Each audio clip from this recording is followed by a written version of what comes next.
Hello and welcome to another edition of Motor Cars Enthusiasts. Right off the bat on today's show, Porsche showing off a brand new concept. This is the brand new Cayman GT4 Clubsport Rally concept. This vehicle will be making its official debut at Rally Deutschland, the German round of the World Rally Championship. It's actually going to be used as a course car. Porsche has given out very little information about this particular vehicle, other than they're going to kind of judge or gauge public reaction just to see what they may think about the machine. Not for sure what Porsche may have up their sleeve. Obviously, the new GT4 Clubsport, chances are, is coming to a dealership near you, maybe by year's end. But what they're going to think about with this Rally edition is kind of interesting. Are they thinking about maybe a one-make series inside of the World Rally Championship? Or maybe now that Volkswagen is gone from the WRC, now a company inside of the Volkswagen brand, that being Porsche, do you see a possibility of a four-wheel drive GT4 powering in the championship as well? This could be very, very interesting moving forward, so we'll definitely keep you tuned to what we hear. Next up on the list, a little cleanup from the past several weeks, but a big shocker from Daniel Ricciardo. Many-time race winner and big gun at Red Bull Racing, had kind of the pick of the rides. There was a lot of rumors that he may go and teammate with Lewis Hamilton at Mercedes, and even possibly Sebastian Vettel, he teaming up with an old teammate at Ferrari. But when he made the announcement that he's going to Renault, I was absolutely shocked. Because, obviously, Ferrari and Mercedes are the top of the tree, and Red Bull Racing is not very far behind these two cars. In fact, on any given day, Red Bull is ready to gobble up any race win it can, depending on the track and the conditions.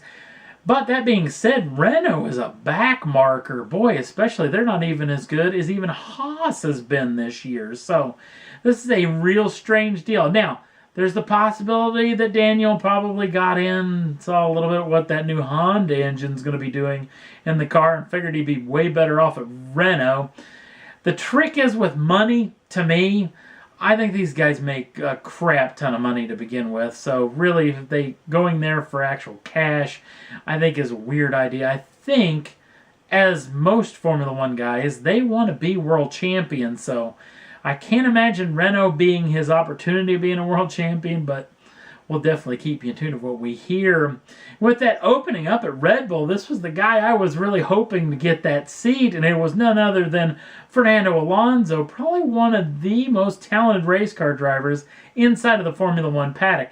This guy's just made some bad decisions. It wasn't really his fault. Switching to teams that should have been better than what he was actually running, and then ended up going downhill, so it's a weird situation poor Fernando Alonso's been in over the past several weeks, but there's a trick. Over the past 24 to 48 hours, Mr. Alonso has announced that he's retiring from Formula One coming up at year's end.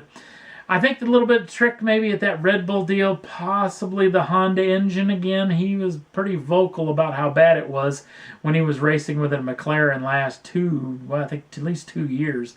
So, yeah, that could be the possibility. Now, the trick is, this has opened up the floodgates, because he says there's a lot of opportunities out there in the world of motorsports.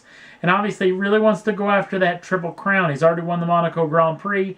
He's already won the 24 Hours of Le Mans just a handful of months ago.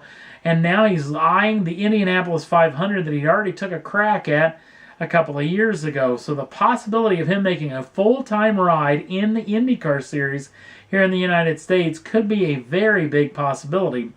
And even though the Formula One car and the IndyCar look quite the same, they are completely different animals. So getting an entire year inside of a car before going, or at least a handful of months before going to the yard of bricks, I think is a fantastic idea. Really get him to get a handle on this car. So, but we'll have to wait and see. There may be a bunch of other stuff he may end up getting into. So, and congratulations on his retirement, but I'm assuming it's going to be very, very short-lived. Next up on the list, speaking of the Indianapolis 500, Tony Stewart over the past couple of weeks said he's thinking about making a comeback to the old yard of bricks in the month of May. Well, this particular deal sounds like a fantastic idea, especially for IndyCar. Boy, I think next year, if they had Fernando Alonso and Tony Stewart, boy, this would really be the PR deal that the IndyCar series has been looking for some time. But the real trick of this story is not only is Stewart wanting to go to Indianapolis. But it brought up the eye of one other person, that being the captain, Roger Penske, who said in an interview just a handful of days ago that it has been a dream of his to put Tony Stewart in one of his race cars. Now, Mr. Penske says that they've got 4 cars scheduled for the month of May in 2019, but putting a 5th car would be kind of a strain on the team, but he would be more than willing to do it. I think this could be a match made in heaven, these two getting together. A powerhouse team and a powerhouse driver, so this could be pretty interesting heading into the future. We'll definitely keep you tuned to what we hear. Next up on the list, Jaguar making some pretty big news. You may have heard that they've already got a restoration group inside of the company. They got a couple of different facilities in and around the world, not only fixing Jaguars vintage, but also Land Rovers as well.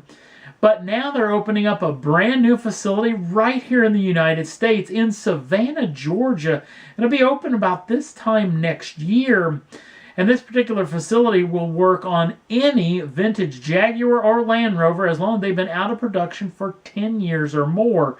You can go in and get nothing as little as parts or service or maybe even some know-how, but also can get an entire restoration done on the machine as well. So this is a pretty cool little deal. I love manufacturers that are doing this, really helping out the vintage car world.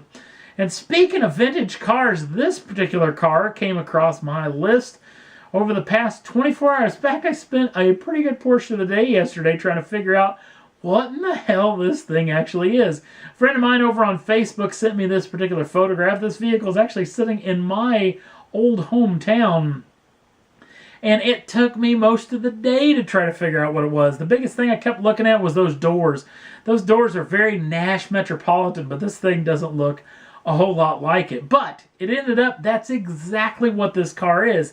It is 100% a Nash Metropolitan. Big thanks to one Mike Galloway, buddy of mine on Facebook, who really came up with this, and he was dead on the money.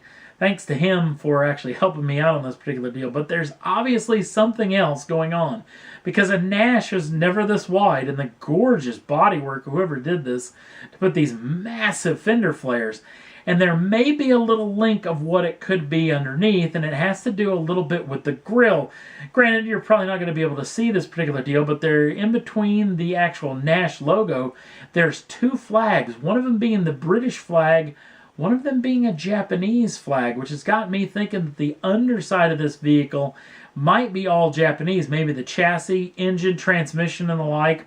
I don't know if the wheels could give that away, because I can't think of I can't think of a Japanese car that may have these wheels from the factory. These could be aftermarkets as well. So if you have any idea or any little comment about this particular deal, what you may think it is, leave it down in the comment section. Might be interesting to hear what you may have to say. But I'll tell you what, it's a pretty cool little piece indeed. I wish I could have got to actually see it in the flesh. And that's all there was that I thought was worth talking about for this edition of Motor Cars Enthusiast. Don't forget to like us over on the Facebook page. Links down in the show notes. Also, if you'd like to subscribe to the channel, you can do so at any time. Get the first dibs on the brand new shows as soon as they come out. Thanks for watching. We'll see you again real soon.